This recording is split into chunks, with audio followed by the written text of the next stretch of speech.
Jones.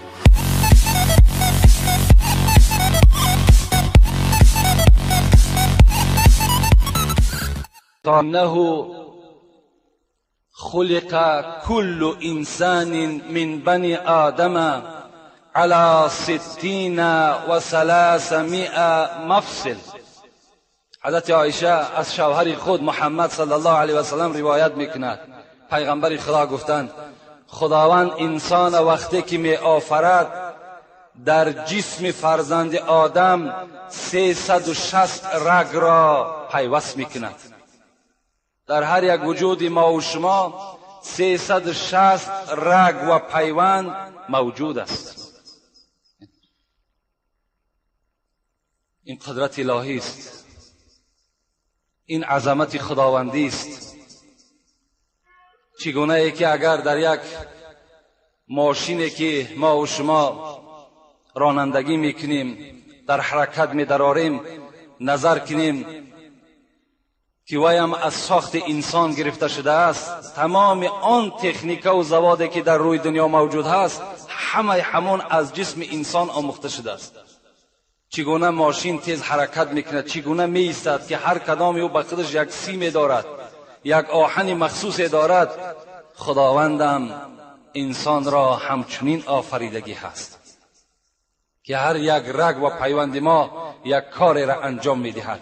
سعدی میگوید رگت بر تنت ای پسندیده خوی، زمین در او 360 جوی. ای رگهایی که در وجودت هست تو به منزله زمین هستی که 360 جوی بار در او حرکت میکند. در وجود تو هم 360 جوی باری هست که تو را در راه در حرکت می‌دارد. خوش به حالی آن انسان‌هایی که این قدرت الهی را شناختند و خلقت آدم، پیدایش آدم از جانب خدا دانستند.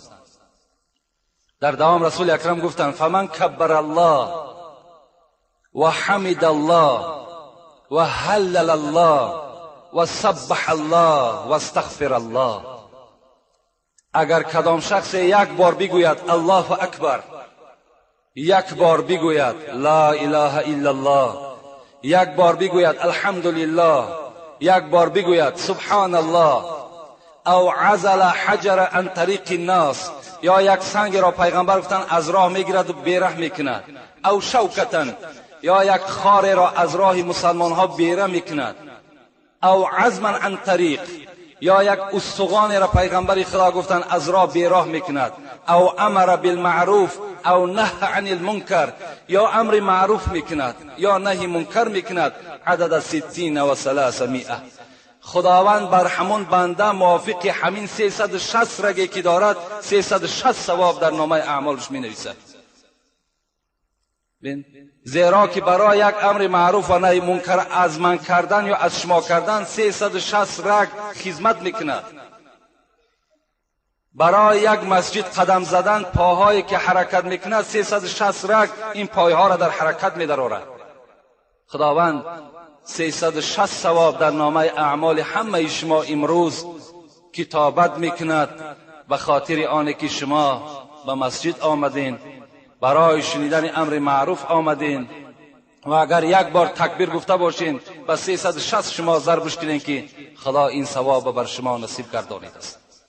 و خوش به حال اون برادرانی که در قد راه می آیند و آن چیزهایی که آزار مسلمان ها هست اونها را از راه بیراه میکنند. رسول الله گفتند، ابی ذر روایت میکند حدیث، عرضت علی اعمال امتی، من شب معراج عملهای بندم تماشا که عملهای امت من نگاه کردم، حسنها و سیئها، هم دفتر گناه ها را نگاه کردم هم دفتر خوبی ها را نگاه کردم. فوجدت فی محاسن اعمالها الاذى یمات عن الطریق. پیغمبر گفت دفتر نیکی ها را نگاه کردم، خواستم بهترین ثواب در کدام نیکی هست همونش خواستم بیابم.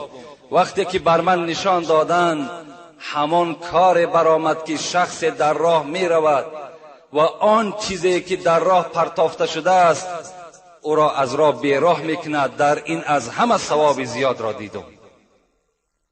یک سنگ است یا یک آدمی بگیم به تمیزی که در قد راه مسلمان ها توف می اندازد که طبیعت چندین آدم خیره میکند، ما و شما دیدم پس و یا به خاک است به پامان است دور می اندازیم تا که خاطر و دماغ یک برادر ما و شما ناخوب نشود. رسول الله گفتند در همین از همه دیده من ثواب یافتم. و حکمت دیگرش همین است که انسان وقتی خم می شود و سنگ از راه بیرون میکند یا نجاست یک انسان بالاش خاک می پرتاید، این معنای او را دارد که من تکبر نیستم، من سرکش نیستم، من خاکسار هستم. آدم تکبر، آدم سرکش، آدم مغرور هیچگاه به سوی اون نجاست نزدیک نمی شود. ووجدت فی مساوی اعمالها، پیغمبر گفت وقتی دفتر بدی ها را نگاه کردم خواستم که از همه بدی وزنین برای مسلمان کدام بدی باشد که مسلمان در او گناهکاری سخت‌تر می شود. فوجدت فی نخاع تکون فی المسجد لا تدفن، پیغمبر خدا گفت یافتمش در همان عملی که انسان در مسجد داخل می شود و توف میکند در مسجد و یا نمی پشاند. انسانهایی که در مسجد توف می اندازند، یعنی نه در روی مالچشان، در روی مالچه توف کردن بین افشاندن این گناه نیست، زیرا وی همراه تو هست. لیکن در جای سجدگاه در مسجد از حساب بی حرمتی اگر شما بینی می افشانین یا آب دهانتان می پرتاین، رسول الله گفتند از همه در گناه وزنین ترین در دفتر بدی ها من در همین چیکار کردم؟ کشف کردم، در همین دیدم. رأیت رجلا یتقلب فی المسجد فی الجنه، رسول اکرم گفتند شب معراج من وقتی که در جنت سیر و گشت میکردم یک مردی را دیدم. نگاه کردم یک مردی را که هر گوشه جنت میخواست حرکت میکرد. پرسان کردم که این مرد چی درجات دارد؟ بر من میگه خبر دادند اون مردی هست من شجرت قطعها من ظهر طریق كانت تؤذي المسلمین. این مردی که میبینی که در باغهای جنت سیر و سیاحت دارد، این در دنیا یک روز به یک کوچه گذر کرد، یک نوده از بالای سر مسلمان ها کشال بود که گذشتگی انسان آزار اون نوده را میدید. این مرد همون نوده را قطع کرد، برید، هر تا که یک برادر مؤمن و مسلمان ضرر نبیند. از این خاطر خدای را وارد جنتش کرد.